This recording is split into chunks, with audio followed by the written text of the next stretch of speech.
Welcome to the Delingpod with me, James Delingpole. And to say I'm excited about this week's guest would be an understatement, because I've been waiting, I think, almost 2 years to get you on the show, James Holland. I've had your brother. Your brother, yes. Tom Holland, not Spider-Man, no, but the much more famous and distinguished historian. Yes, king of tweets. And now you're here, and I just love your new book, which you're going to talk about. Thank you. I honestly, when you told me that, it absolutely made my day. I have to say. I'm touched that you even care what I think. I do deeply. That's good. You also have just started in the podcasting game. Yeah. Called We Have Ways. We Have Ways. It's enormously good fun. With Al Murray. Yeah. Were you headhunted? I mean, because I know it's put out on one of those podcast companies, isn't it? Well, it's put out by Goalhanger Films, which is owned by Tony Pastor and Gary Lineker. And they mainly have been doing sort of sports stuff, as you would imagine. Yeah. And they do a lot of sports television stuff. But they do a very successful one with Gary and Danny Baker. Right. And they've just started up another one with Stuart Broad and Stephen Fry on cricket. And I've known Al for quite a long time, and I know how much he loves and interested in the Second World War. Yeah, he does. He's very interested in all that. And he's incredibly well read. He's read more than I have, which is sometimes a bit embarrassing. But it seems an obvious thing because both of us just love. We from time to time we sort of meet up, have lunch, have a few pints, and kind of sort of chew the cud about World War II, and really enjoy it. So basically, the podcast is just an extension of that.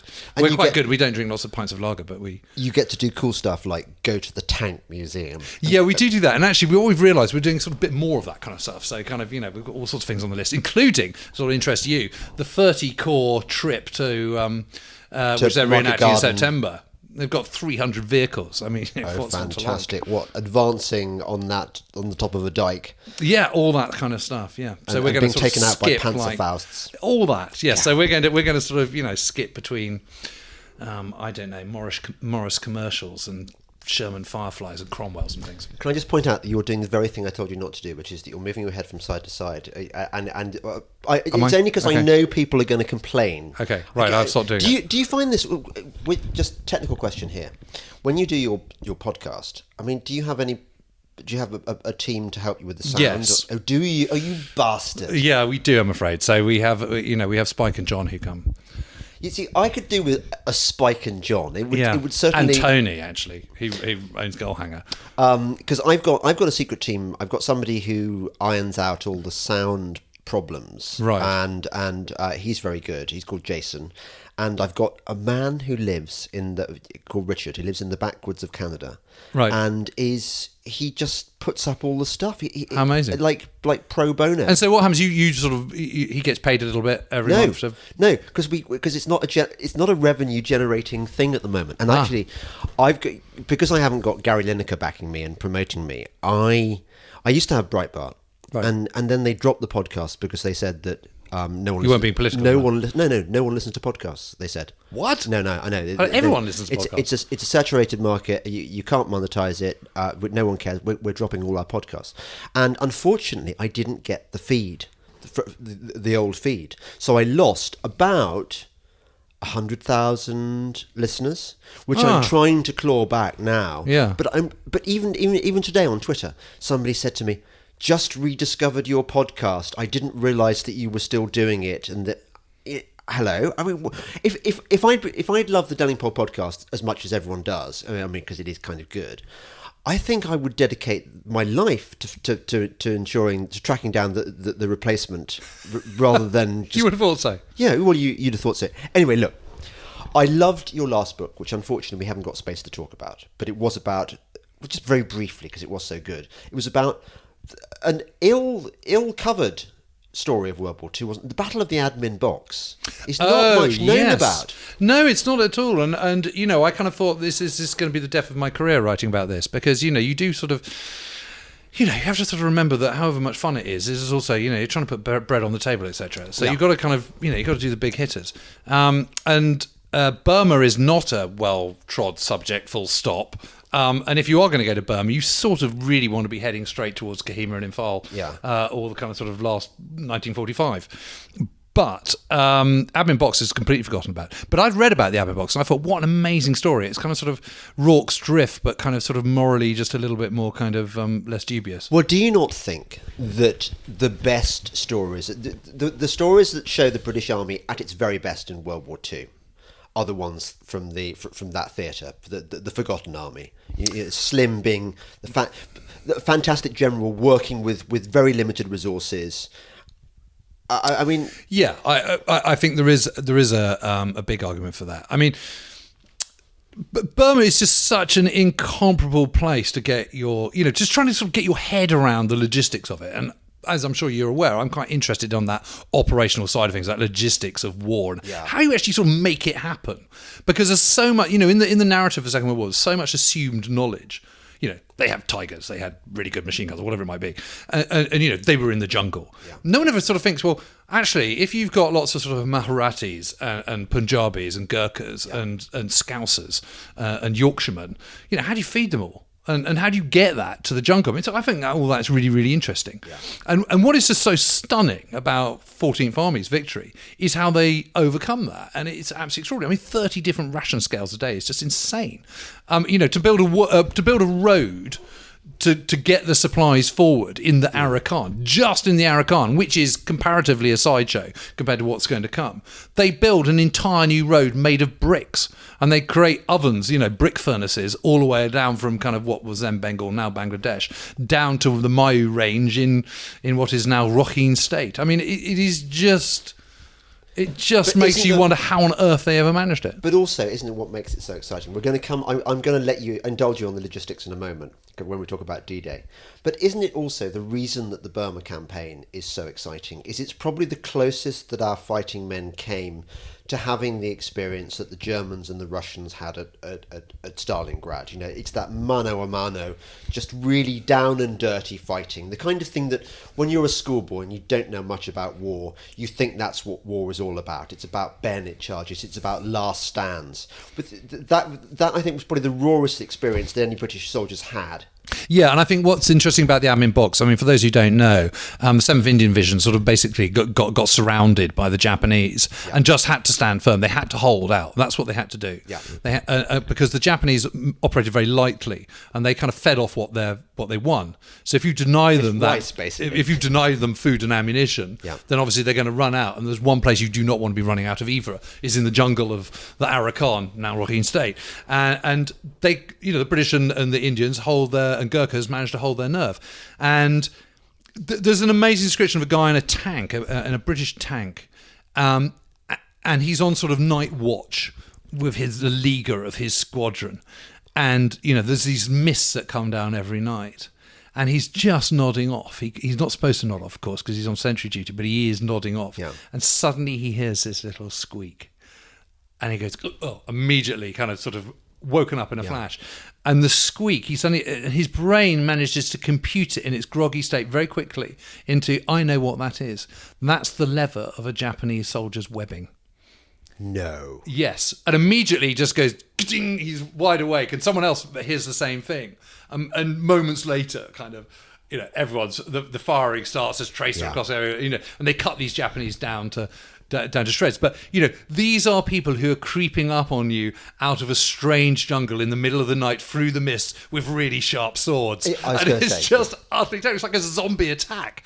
I mean, it's like something out of the sort of when they get you, they're not going to take you prisoner. And if they do, they're then going to kind of sort of, castrate you and chop off your knob and put it in your mouth and crucify you or something. I mean, just really horrible end. Yes, exactly.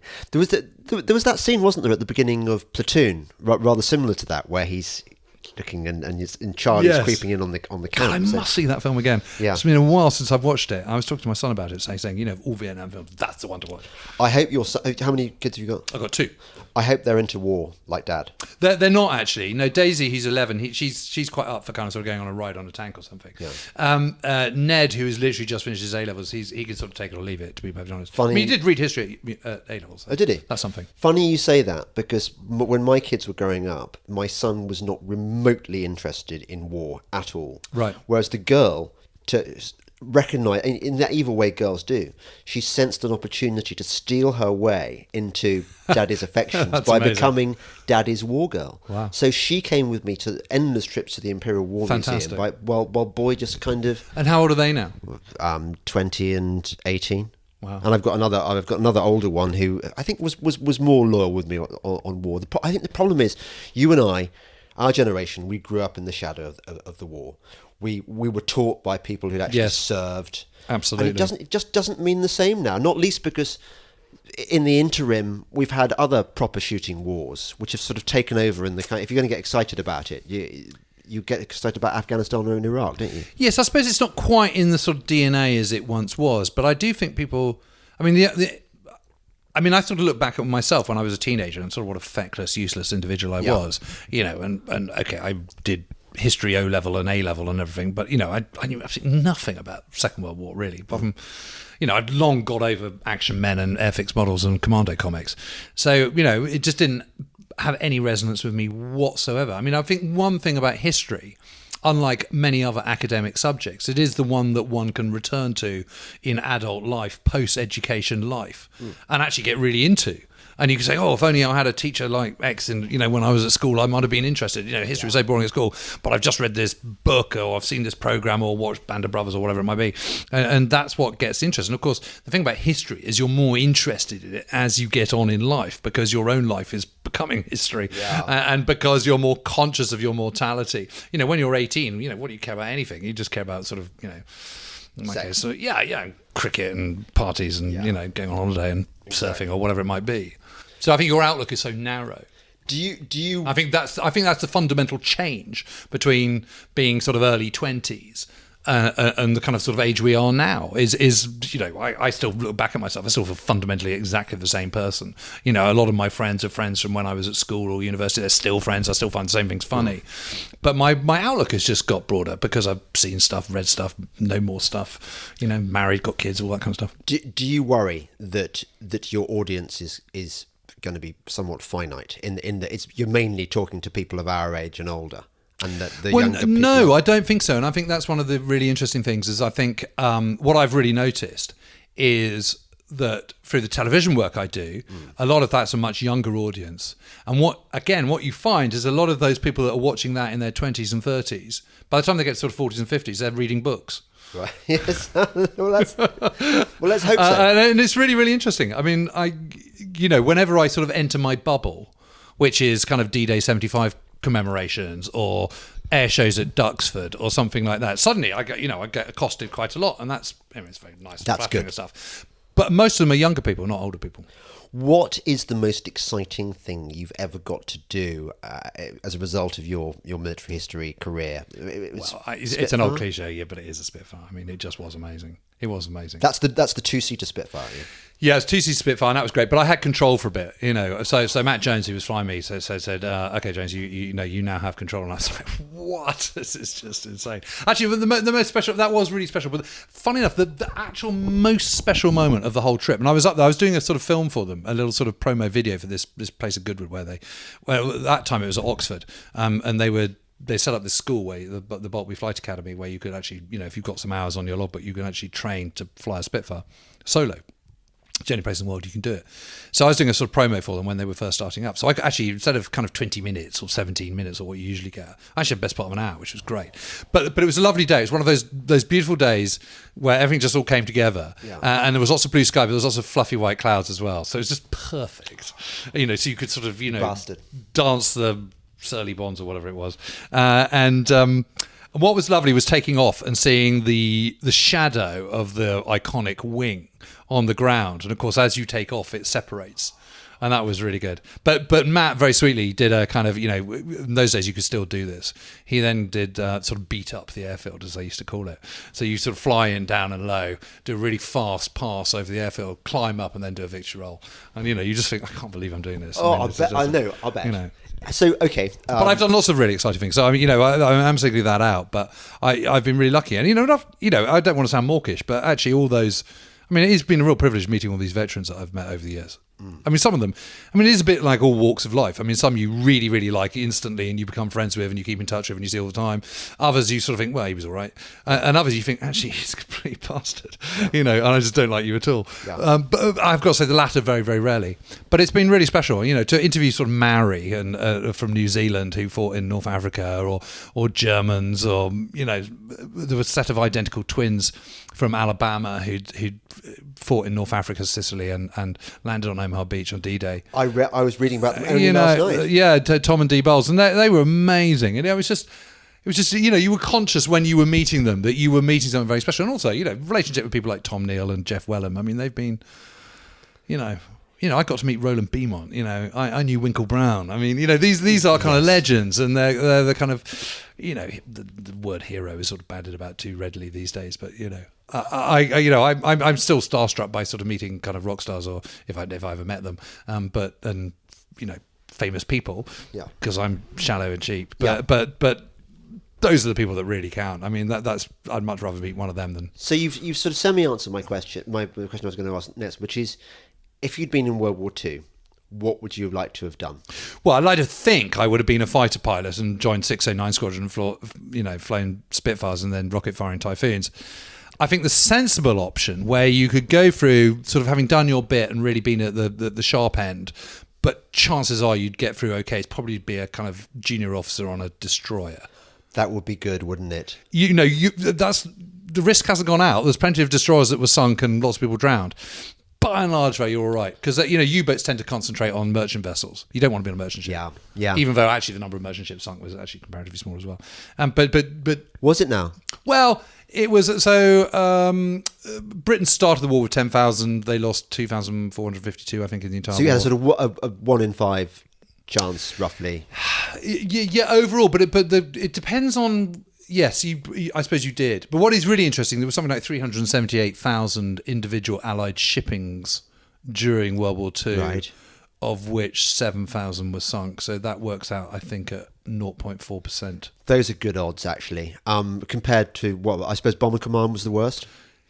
No, actually, being a from in the RAF, it was being a torpedo pilot in the Mediterranean was really bad. I think that was like 70%. Sort of ferry swordfish, that kind of thing. No, Beaufighters and things like that, Beauforts and stuff. Really? Yeah, you had like 17%. Why was that so dangerous? I suppose because you're operating at low rates over the sea.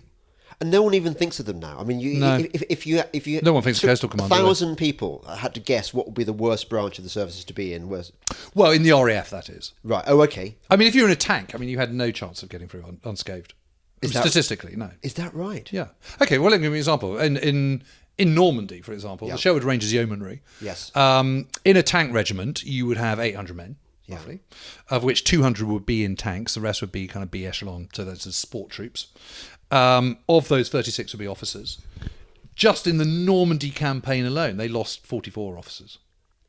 Out of how many? 36. Yes, because they're being replaced. Yes, but and other ranks who at tank crews was 175. Right. So to get that's just in Normandy. Yeah. That's from 6th of June to 21st of August or whatever. To get through to the end of the war, statistically, you just have no chance. So, of the Sherwood Rangers Yeomanry, there are 2 officers that leave in 1939 for Palestine that are still standing in 1945. You presumably read my favourite tank book, Tank Action. Of course. I mean, how good is that book? It's amazing. I can't. I was reading it. And I'm thinking, I cannot believe that this book is so good. Yeah, and I can't believe it's so little known either. It's just absolutely amazing. What's his name? Remind me. Kent Out. I mean, it's amazing that whole sequence at Saint-Ion where he's coming up against Wittmann and co, and he has to go into, and I don't know if you remember, but there's a bit where one of the troops gets completely shot up. Yeah. So his squadron is there. He's in some woods in his 75-pounder Sherman. Joe Eakins is further away in his Firefly with the 17-pounder. And they see the Tigers come across and take them out, which is Michael Wittmann, the famous, infamous Panzer Ace. But there's another sequence where this troop goes down into this gully. It's like the size of width of a football pitch. And they go down to this gully, and the guy who's leading that troop is the kind of he's the squadron joker, and he's grown a little hit on a moustache for a joke, and everyone loves him, and he's an orphan. He's got no family at all, and no one, but everyone loves him. His family is the regiment and the battalion, and he goes in, and they hear him over the net, and it's clear that they've come up against something. And actually, it is Ken Tao, who's the gunner in his crew, who actually sees the Panzer IV, Mark IV, and takes it out and destroys it. But not long after that, they're told to go and investigate. So they creep down into this gully, into this sort of low area beneath these woods. And he and his Snowy, his tank commander, get out and go and look. And he goes towards this tank, and he can see it's his friend. I think he's called Jimmy. And you can see Jimmy just looking at him, like you're looking at me now, staring at him, but his eyes are completely dead. And he doesn't move. And he's absolutely dead as a dodo. And they all are. Every single one of the tanks has been taken out. And then he sees the dead Panzer commander that he shot up. And it's absolutely devastating. I don't think I've ever read a memoir, particularly of guys on the ground, where I've noticed that my heart rate is quickening as I'm reading it. Yeah. It's absolutely amazing. I just cannot believe it's not better known. It is one of the great sequences of war writing, in my humble opinion. And actually, when you then go there and you walk that ground and you go into that gully, it makes even more sense. You just see, okay, I get how this all worked. One of the things that I really came across is that however bad we had it, in your Normandy book, this is. Remind me what it's called? Normandy 40? It's called Normandy 44. No, it was Normandy 44, yes. The Germans that you've interviewed have come up with the most horrific experiences. I mean, the Germans inevitably had it worse than we did. Because we had overwhelming air superiority. We outnumbered them. Your descriptions of the MG-42 gunners and their barrels melting. But where did you find these people?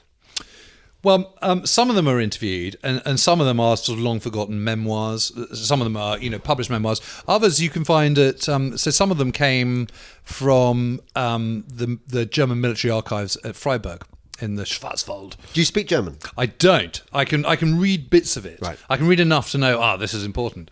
So what I tend to do is I've got a great friend I've got two lots of people who are friends now, who do. I set them off on kind of sort of preliminary kind of, can you check this out? And they come back and they go, okay, we've got this. What do you think sounds interesting? And I go, I'm coming over, and we then spend a week going through stuff together. Right. So that's how it works. It's not ideal, but what can you do? But that brings me to. But they are amazing, these testimonies. And I would say one of the most moving interviews I've ever done is with a German veteran who was telling me about his war, and he just kept breaking down in tears. And it was really interesting. And I kept saying to him, you don't have to tell me this. He kept going, no, I want to. And at the end of it, having sort of recovered his composure, he then just said, I've never told anyone what I've just told you. And I just thought, my God, this guy was in his 80s by this point. He's had to hold on to this all his life. And it's obviously just completely chewed him up.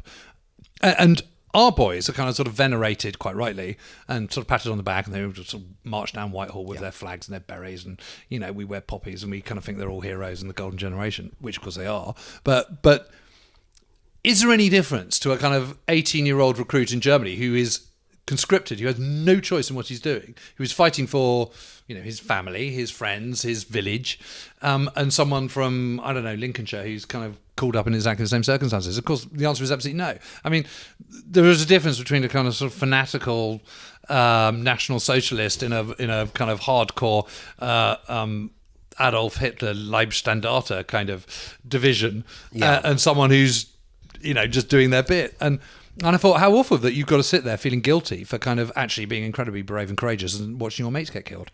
Really, really tough. And then never talking about it and feeling ashamed about it. Where'd your German been? On the Eastern Front? Or? No, he'd been in Italy, actually. But I became very good friends with a lovely old chap called Franz Marson, who was a baker from Dusseldorf. And he'd twice been on the Eastern Front, twice wounded, got away, eventually ended up in Italy. And he was just amazing. I mean, he was the most delightful fellow. And actually, it's quite funny, when he started his training in 1941, he was still doing kind of amphibious landing practice. I said, why were you doing that? He goes, well, because we were going to invade Britain, of course. I went, yeah, but it's like spring of 1941, you're about to go into Russia.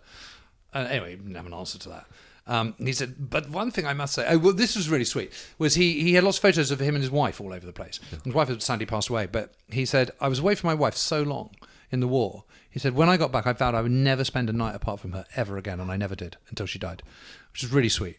And but anyway, he says that after the war, my mother and I, we went on to cross-channel ferry, and we went to England. And he said, and I saw the White Cliffs, and I said to my wife, we would never have successfully invaded.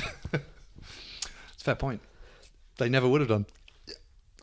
You earlier on, you mentioned about how you're excited about logistics, and I remember when I got the press release for your book, and it said, "This is going to tackle D-Day from a completely different angle." And you thought, no, logistics, and I thought, oh bloody hell, really? You know, am I going to? And actually, you had converted me within a few pages. Oh, good. It is one of the best books I've read about D-Day, and it completely transforms the way that I understand the campaign, and I think anyone reading it will change their perspective on war. I hope so. That's the whole idea. Give us the I'll give you the spiel. Why it matters. Yeah. Yes. Okay. So war is understood to be fought on three levels, as our businesses run. The strategic, operational, and tactical. So strategic is the big overview. This is Winston Churchill, Adolf Hitler. This is Eisenhower. You know, it's a high command. And what your overall aims are. You know, let's go into Italy. Let's not go into Italy. Let's carry on pushing through the Po Valley, or let's do an invasion of southern France. Yeah. That's the strategic level. The tactical level is the coalface of war. So that is your guy, your bomber crew. That is the guy in his foxhole or crew in their tank or whatever. The coalface of war, the actual fighting bit. And then there is the operational level, and that is the bit that links the strategic to the tactical. It's the bit that enables the tactical fighting to achieve the strategic aims. It is another way of putting it. It's the nuts and bolts of war. It's the economics of war. It's supply. It's Hershey bars. It's cups of tea. It's ammunition. It's boots. It's shipping. It's all that stuff. It's factories. It's the Spitfire fund. It's all that kind of stuff. Once you reinsert that operational level, then you can start to understand how and why nations are fighting in the way that they are fighting. Once you understand that, everything starts to change, because the way we have told the narrative of the Second World War over the last 60 years, 50 years, has been almost entirely from the strategic and tactical levels only.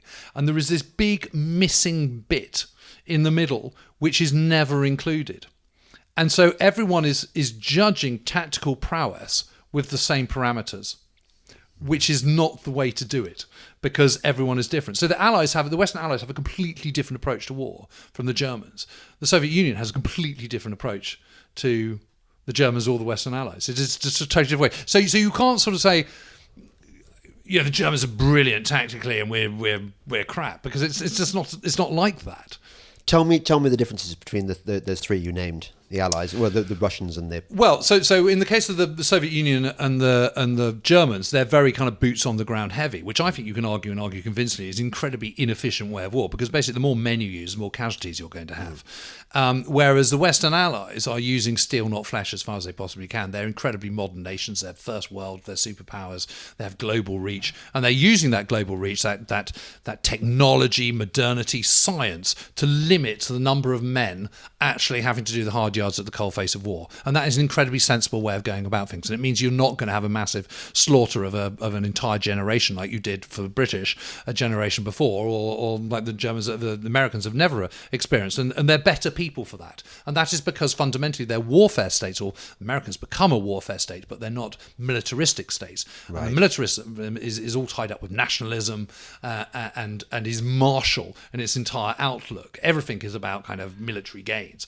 And so it's just a completely different way of doing it. So the Germans are not particularly dependent on high levels of training. What they're dependent on is high levels of discipline, which is not the same thing whatsoever.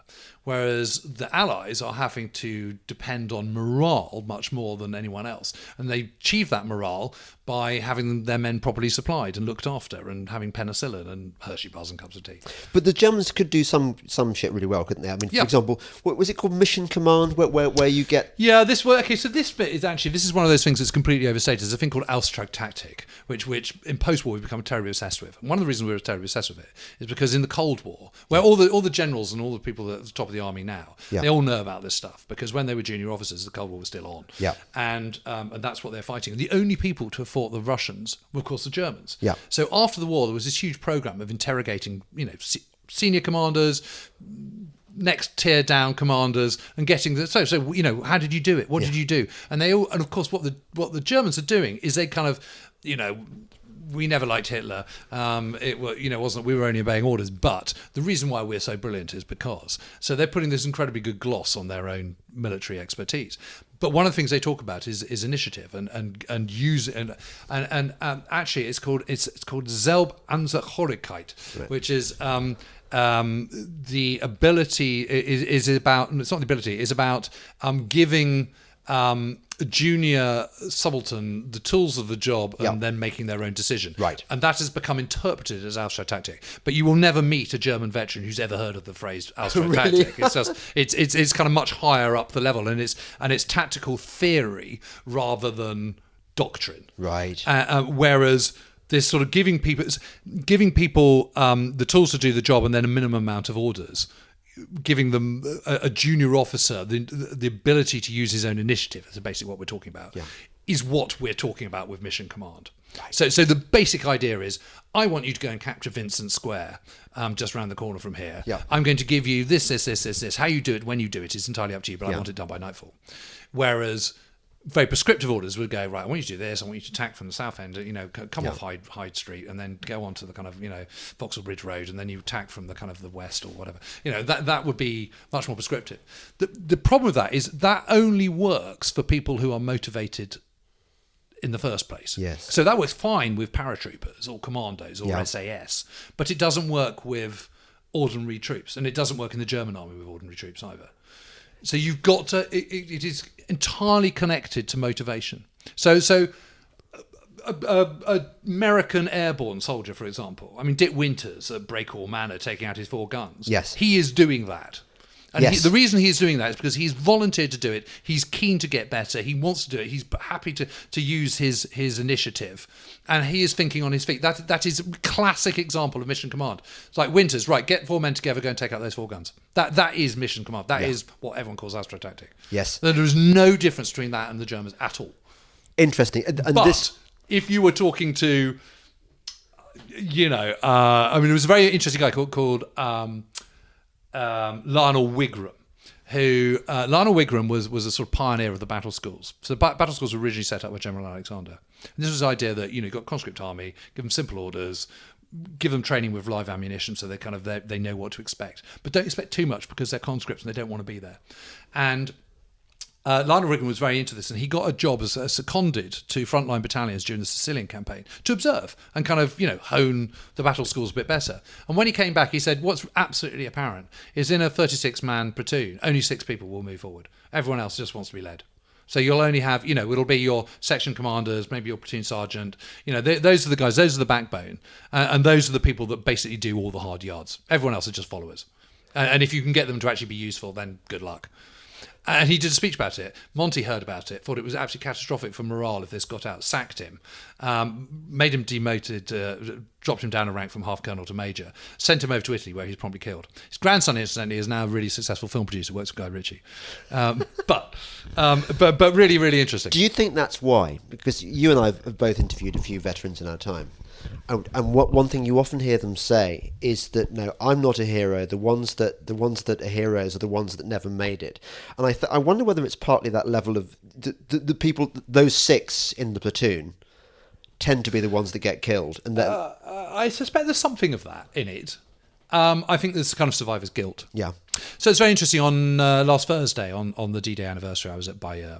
And we did the BBC coverage. Then afterwards, I saw this guy in a wheelchair coming towards me, and so this French historian I was with, and I went over and started to talk to him. And he was called Frederick, and he had just discovered a grave of a man he remembered being killed. Right. And he's about to be 100 in November. He said, "Oh, I'm looking forward to that," which was great. He was very game, and. He told me, he said, I remember this boy being killed, and he was 20. So it's 80 years this guy had that this other guy hadn't had. And we were all thinking the same thing. We just suddenly thought, God, this amazing passage of time that you've had that he hasn't. And he said, we were being shelled. We were being shelled really, really heavily. And he suddenly went a bit mad. And he just got up and started charging towards the Germans, and they gunned him down. So I can remember it really, really clearly. And he was quite shaken by the fact that he'd suddenly seen the grave. Yeah. And it was just this big, deep moment that we were all all of us were conscious that the enormity of what had happened, the enormity of this passage of time, the enormity of the fact that this guy was now about to be 100 and, you know, was nearing his end, and all the extra time he'd got and everything. It was really profoundly moving, I've got to say. I'm conscious that you've got to go any second now. And before you go, I want to just draw listeners' attention, special friend as they're known, to the fact that, like your point about Mission Command, your book is very much about exploding myths and the received ideas that so many of us have got about the war. And one of them you explode is that Montgomery was a bit shit. You seem to be quite keen so on Monty. I was rather laid into Monty for his. I don't think tactically he was particularly brilliant, but I don't think that the Allied way of war that had been worked out by 1944 requires a massive tactical genius. I don't think that's what it's about. I think what it is about harnessing material wealth and solidly grinding down the Germans, and that doesn't require tactical chutzpah. Carlo d'Este famously kind of wrote an entire book sort of rubbishing Monty's plan for D-Day. Now, the first thing to point out is the plan isn't entirely Monty's. Now, okay, he's overall land commander, but that doesn't, and he might be overall architect, but the detail of it has nothing to do with him. Yeah. And actually, I just think it's the best plan that could possibly have been put into place with the resources they got available. And the limiting factor is shipping. It's not men or guns or anything. Although he was responsible for dreaming up Market Garden, wasn't he? Yes, okay, but he wasn't responsible for creating the Allied airborne army. And you've got this huge airborne army, and everyone's been slightly stunned by the rate of advance, which, after all, was faster in the 2 weeks that followed the Normandy campaign than the German advance across France back in 1940. It's the quickest advance on any front anywhere in the Second World War, and it looked like there was an opportunity to burst through, which is why they don't go for the shell. You know, they go right. Let's get these earlier ports. Let's back ourselves up, and we've got this huge airborne army. This is not an airborne division. This is an airborne army, absolutely bristling with testosterone, with the kind of ability to use their initiative that other ordinary troops don't. Yeah. They are among the best trained troops that America and Britain has, who are just absolutely itching to go. And it seems like an opportunity to get in round the top of the incredibly strong West Wall in what looks like a comparatively... there's risks involved, of course, but if that can burst through, then it's got to be worth a punt. You're very forgiving. Now, it wasn't I don't think it was the right decision, right. But I can understand the thought processes by which you might do it. If you've got all these forces, you've got to use them. I think the failing is probably putting too much emphasis on airborne power without training up. So what you've basically got is the best trained troops delivered to the battlefront by the least trained aircrew. And there's a sort of disparity there which has never been quite worked out in the Second World War. And that's an issue. But I don't think the general concept is quite so bad as everyone makes out. And I think the original plan that Dempsey puts forward, which is a little further south, which would involve doing a little bit more kind of sort of on the side of the Americans rather than kind of pushing north. I think that sort of comes into it. Just before we go, I want you to explain briefly your insight into Omaha Beach and the machine guns and the melting barrels, because traditionally we think of Omaha Beach as a thing that we almost didn't get ashore because of blah blah blah. But actually, yes, and Bradley thinking of turning back, and the whole thing was sort of Saving Private Ryan in the first 20 minutes across the board. I mean, the interesting thing about it is it wasn't. I mean, there were moments where it was absolutely terrible. In the initial waves, the Verville draw, which is on the kind of western side of it, of the 5 mile slightly concave Omaha Beach, and it sort of the Colville draw, which is at sort of the other end. The initial moments were pretty bad. I mean, one of the reasons why 2 of the platoons were killed was because mortars landed in the landing craft. So that's got nothing to do with machine guns, and that was horrific. But it's interesting, even in that first wave, if you got down a little bit further in the middle, there were plenty of people that were getting across kind of, 1 wounded, kind of 2 dead, or 1 dead and 3 wounded, or no wounded at all. I mean, really got okay. I mean, the key thing was to keep moving. And I think the interesting thing is we tell that because of movies, because of Hollywood, because of the narrative of it. We kind of tend to kind of tell that purely through the experience of the Americans. But just imagine being a German. You're really badly trained. You're really badly equipped. This is the first action you've ever seen for the vast majority of them.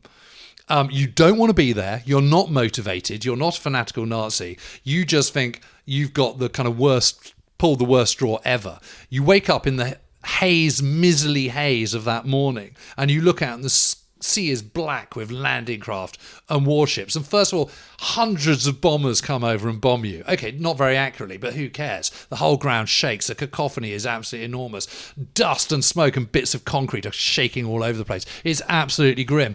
And then the warships open up. And I think it's really important that we understand what we're talking about here. So on the crust are 13 strong points, and the strong point is sort of a collection of different bunkers: a mortar bunker, a little zigzag trench, a gun bunker, this sort of thing, and they're all mutually supporting, and total is about 350 men manning those against thousands of Americans. What you've got is 15 field guns there, 20 anti-tank guns, of which there are only 2 88mm caliber. And the caliber is the diameter of the shell they fire. So obviously, the bigger the caliber, the bigger the shell that's coming towards you. But most of those guns are 50mm and 75mm, which, in the big scheme of things, against warships is, diddly squad. Yeah. Against them are 183 guns of 90mm caliber and above, and some of them are 240mm. No. They're 15-inch guns. I mean, they're really seriously big, and they're hurtling in towards you all the time. And that doesn't include kind of, Bofors guns and Oerlikons, and not Oerlikons, but cannons and things, quick-firing cannons and pom-poms and stuff like that, which, because there's no Luftwaffe, are turned 90 degrees to the horizontal. It's just an unbelievable way to fire. And every time one of those shells comes in, even if it doesn't actually hit your bunker, it's going to make you duck. And quite a lot of them are going to hit your bunker. Now, quite a lot of them are not going to completely destroy your bunker. But every time it hits, just imagine the sound of that. You're in there. You've got no earplugs. Dust is coming around, smoke, grit, bits of concrete flying off and chipping off. What's going to happen when you're manning your machine gun? Are you going to carry on firing through the smoke? Of course you're not. And very quickly the whole place is covered with smoke and dust, and you can see absolutely diddly squat, and you can see vague figures kind of coming off landing crafts, and you keep firing. And now it is verboten to fire one of these MG42s for more than 240 rounds. But when you're firing at 23 rounds a second, it doesn't take very long. It's like 11 seconds worth of firing. Then you're supposed to pause, let it all cool down, change barrel or something. But of course, you're not going to. You're going to keep firing until you're kind of blue in the face. And what happens when every single one of those 23 bullets, there's a little explosion in the breech. And when you do that 23 times a second, that is a heck of a lot of heat. And what happens is very quickly it goes red hot, then it goes white hot. The grass either side of you catches fire, and you're just spraying bullets everywhere. And so all accuracy is gone. And what that means is, but if you're on the ground, as long as you keep moving, chances are most of you will be okay. Right. It's the initial ways when the ramps come down before all the shelling has really started. There's a pause in the naval gunfire because the troops are just landing. So that's when they can see, and that is when the slaughter happens. Total dead on Omaha Beach, Allied troops, and I say Allied advisedly because a lot of the coxswains and crew coming in with the landing craft are British, because 3/4 of the landing craft are British and crewed by British Royal Navy, is 842, which is a lot, but I suspect most people think it's kind of 2 or 3 times more than that. Indeed, and also total casualties for D-Day were not as great as in Operation Tiger. No, they're expecting worst case scenario kind of 40,000. It's more like sort of 10 or 11. And casualties is not dead. Didn't more die training for D-Day than actually killed on D-Day? Yes. Yeah. But don't forget, training for 2 years, so it's quite a long time rather than 1 day. But it's just, well, the other thing that's absolutely clear is that Bradley had no intention of pulling them out at all, because he didn't know what was going on till about 1 o'clock in the afternoon, when his chief aide and chief of staff, who he sent to the coast, and you're not going to send your chief of staff, who's a general, unless you're pretty confident they're going to be okay. So they come back and go, no, it's all under control, which it was. Frankly, it was all over by about 9:30. I mean, it wasn't, because the fighting went on until the afternoon, but the outcome was no longer in doubt. And he's absolutely fine. And what's really interesting is post-war, Bradley writes 2 autobiographies. The first one, he doesn't mention anything about kind of, considering pulling them out. In the second one, which is written much later, he does, by which time the whole narrative of Bloody Omaha has kind of taken root. Right. I'm going to say to the listener, special friend, buy the book, Normandy 44. It's really, really good. James, will you promise me you'll come on the podcast again? Yes, it'd be an utter pleasure. It's been a joy. Marvellous. Thank you. Listen to Delingpod with James Holland, author of several brilliant books, Normandy 44 being the latest. Thank you and goodbye.